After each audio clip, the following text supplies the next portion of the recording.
Au nom du Père, du Fils et du Saint-Esprit, Amen. Grande joie d'être là avec vous en ce 11 janvier, mardi. Et nous commençons ce temps nouveau, le temps ordinaire. Nous avons vécu le temps de Noël. Maintenant, c'est le temps ordinaire. C'est le temps où nous sommes appelés à mettre en pratique les grâces, les grandes grâces que nous avons reçues pendant le temps de Noël. J'espère que tu as reçu beaucoup de grâces pendant le temps de Noël. Maintenant, la première lecture d'aujourd'hui, de ce mardi, c'est 1 Samuel, chapitre 1er, à partir du verset 9. Verset 9 au verset 20. Anne se leva après qu'on eut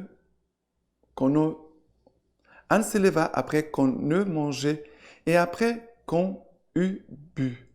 Le prêtre Élie était assis sur son siège, contre le montant de la porte du sanctuaire du Seigneur. Elle était pleine d'amertume. Elle pria le Seigneur et elle pleura beaucoup. Elle fit un vœu et dit, « Seigneur Dieu, si tu voulais bien voir la misère de ta servante, te souvenir de moi, ne pas oublier ta servante et lui donner un petit homme. Alors je le donnerai au Seigneur pour toute sa vie et le rasoir ne passera pas sur sa tête. » Comme elle prolongeait sa prière devant le Seigneur, Élie observait sa bouche. Anne parlait tout bas, ses lèvres remuaient, mais on n'entendait pas sa voix. Élie pensa qu'elle était ivre. Alors Élie lui dit, « Jusqu'à quand vas-tu rester ivre? Fais passer ton vin. » Mais Anne répondit ainsi, « Mon Seigneur, je ne suis qu'une femme éprouvée. Je n'ai bu ni vin, ni boisson fermentée. J'épanche mon âme devant le Seigneur. Ne juge pas ta servante comme une vaurienne. C'est par excès de peine et d'affront que j'ai parlé jusqu'à maintenant. » Élie lui répondit, « Va en paix et que le Dieu d'Israël t'accorde ce que tu lui as demandé. » Elle dit, « Puisse ta servante trouver grâce à tes yeux. » Et la femme alla son chemin. Elle mangea et son visage ne fut plus le même. Ils se levèrent le bon matin et après s'être prosternés devant le Seigneur, ils s'en retournèrent et arrivèrent chez eux, à Rama. Elkana connut Anne, sa femme, et le Seigneur se souvint d'elle. Anne conçut et au temps révolu, elle mit au monde un fils qu'elle nomma Samuel, car, dit-elle, je l'ai demandé au Seigneur. C'est beau. Le nom Samuel, ça veut dire je l'ai demandé au Seigneur. Voilà, si quelqu'un s'appelle Samuel, ça veut dire que ton prénom, ça veut dire je l'ai demandé au Seigneur. Et on voit ici Anne qui prie longtemps. Elle dit elle-même, j'épanche mon âme devant le Seigneur. Ne juge pas ta servante comme une vaurienne. C'est par l'excès de peine et d'affront que j'ai parlé jusqu'à maintenant. Ça veut dire qu'Anne, elle est en train de pleurer devant le Seigneur. Elle ne pleure pas devant les hommes. Elle ne va pas se plaindre à sa voisine, à ses amis. Parce qu'il y a des personnes qui font ça tout le temps. Ça veut dire que ce sont des gens qui ne prient pas. Nos peines, nos souffrances, c'est pour qu'on puisse aller prier. C'est pour nous faire prier, aller devant le Seigneur, nous prosterner devant le Seigneur, d'épancher notre cœur devant le Seigneur. Bien sûr qu'on peut aussi, à une personne spirituelle, à l'accompagnateur, tu peux toujours partager ta douleur. Oui, à l'accompagnateur. Mais on ne parle pas de ce qu'on vit à l'intérieur à n'importe qui. D'accord? Il ne faut pas faire ça. Et à ce moment-là, Anne va écouter cette parole de la part du Seigneur à travers la bouche du sacerdote Élie. Va en paix et que le Dieu d'Israël t'accorde ce que tu lui as demandé. Et vraiment, cette prophétie va se réaliser. Yann va concevoir un enfant. L'enfant de ses douleurs, et cet enfant sera pour elle une consolation. Mais voyez bien la grandeur de son âme. Si le Seigneur me donne un enfant, moi, après, je vais l'offrir au Seigneur. Il ne m'appartient pas, il appartient au Seigneur. Combien de mamans gardent ses enfants? Il m'appartient. Anne avec un seul garçon, un seul enfant, un seul. elle va l'offrir à Dieu. Elle dit déjà, Seigneur, si tu me donnes un enfant, un garçon, je te l'offrirai. Combien de parents gardent ces enfants et les enfants doivent faire ce qu'ils veulent? Et combien d'enfants je connais qui veulent être soit sœurs, prêtres, missionnaires et que les parents ne laissent pas? C'est triste, c'est malheureux. Ça veut dire que les parents ont pris la place de Dieu. Et ça, c'est très grave. Les parents ne peuvent pas prendre la place de Dieu. On est tous soumis à Dieu. D'accord? Voilà. Maintenant, le psaume d'aujourd'hui, c'est du cantique de Anne. 1 Samuel 2, partie du verset 1. Mon cœur exulte dans le Seigneur, ma corne s'élève dans le Seigneur. Ma bouche est large ouverte contre mes ennemis, car je me réjouis en ton secours. Je me réjouis en ton secours, Seigneur. L'arc des puissants est brisé, mais les défaillants se saignent de force. Seigneur, mais les défaillants se saignent de force. Les rassasiés s'embauchent pour du pain, mais les affamés, Seigneur, cessent de travailler. La femme stérile enfante 7 fois, mais celle qui a de nombreux fils s'est flétrie. La femme stérile enfante 7 fois. C'est le Seigneur qui fait mourir et vivre, qui fait descendre au Sheol et en remonter. C'est le Seigneur qui appauvrit et qui enrichit, qui abaisse et aussi qui élève. Il retire de la poussière les faibles. Du fumier, il relève les pauvres, pour les faire asseoir avec les nobles et leur assigner un siège d'honneur, car au Seigneur sont les piliers de la terre. Sur eux, il a posé le monde. Le Seigneur retire de la poussière les faibles, du fumier, il relève les pauvres, pour les faire asseoir avec les nobles. Voilà les lieux que le Seigneur veut nous préparer pour nous, que le Seigneur nous donne. Quelle beauté! Maintenant, l'évangile d'aujourd'hui, c'est Marc, chapitre 1er, à partir du verset 21. Il pénètre à Capharnaüm, et aussitôt, le jour du sabbat, étant entré dans la synagogue, il enseignait, et ils étaient frappés de son enseignement, car il les enseignait comme ayant autorité, et non pas comme les scribes. Et aussitôt, il y avait dans leur synagogue un homme possédé d'un esprit impur, qui cria en disant, « Que nous veux-tu, Jésus le Nazaréen? Es-tu venu pour nous perdre? Je sais que tu es le Saint de Dieu. » Et Jésus le menaça en disant, « Tais-toi et sors de lui. » Et le secouant violemment, l'esprit impur cria d'une voix forte et sortit de lui. Et ils furent tous effrayés, de sorte qu'ils se demandaient entre eux, « Qu'est-ce cela?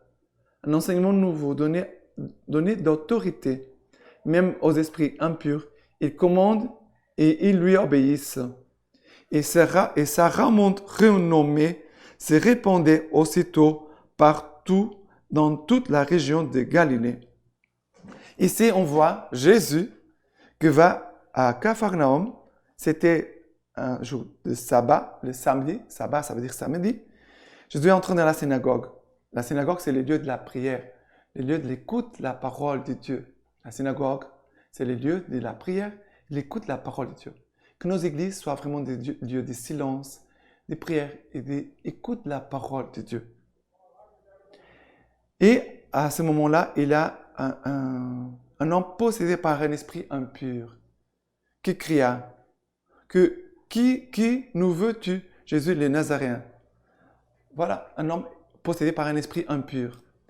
Et si toi, si tu sens l'impureté en toi, tu peux toucher des actions impures aussi.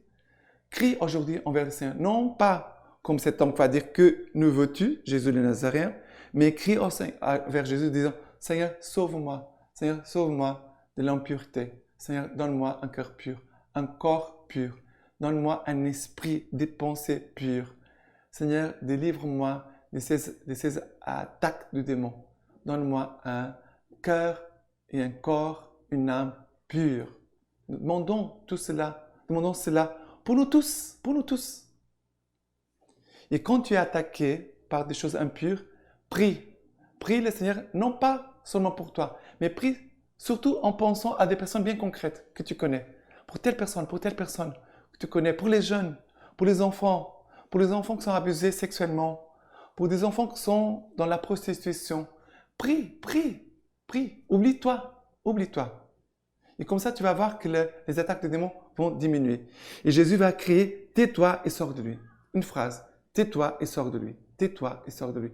Tu peux répéter cette parole. Quand il y a des attaques aussi, tu peux dire cette parole de Jésus, tais-toi et sors de moi.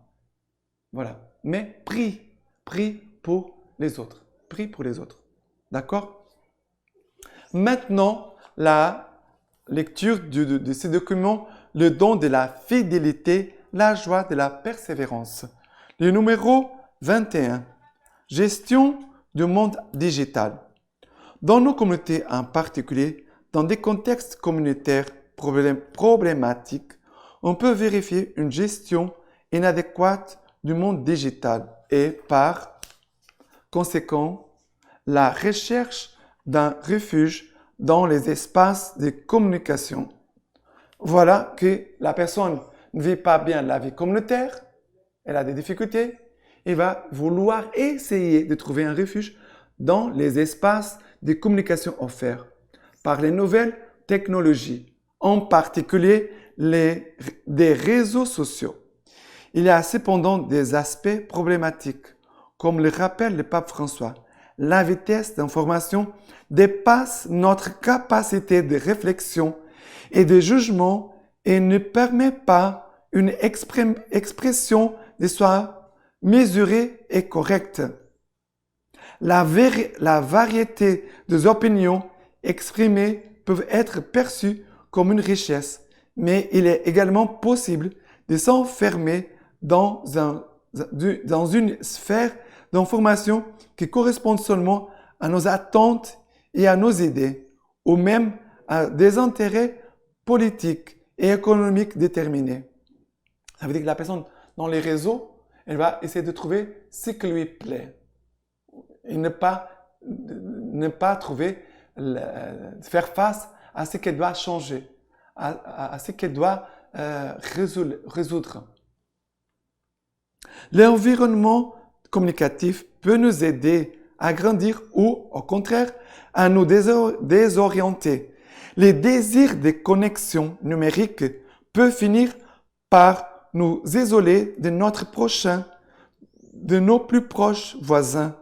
De plus, on ne peut pas éluder l'interrogation sur les types de liens qui s'établissent à travers la communication médiatique, toujours plus répandue et fréquente aussi dans nos communautés.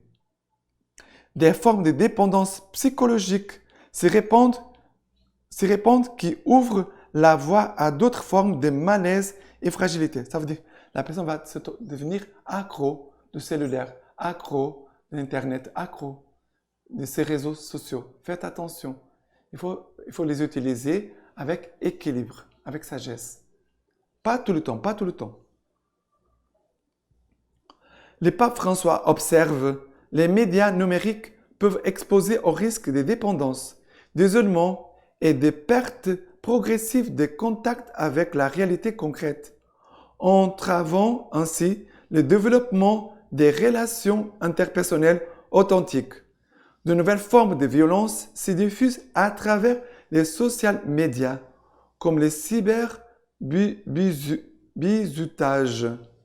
Le web est aussi un canal de diffusion de la pornographie et d'exploitation des personnes à des fins sexuelles ou par les biais de jeux de hasard. Alors, combien de personnes aujourd'hui sont accros de la pornographie et combien de personnes, en regardant des pornographies dans l'Internet, ont été arrêtées par la police ou alors ont tombé dans des pièges pour demander de l'argent, des choses comme ça. Il faut faire très attention. Il faut vraiment couper avec ça. Avec tout ça, il faut couper. La pornographie, tout ça. D'accord? 22. Rapport ambivalent avec le pouvoir et les sécurités.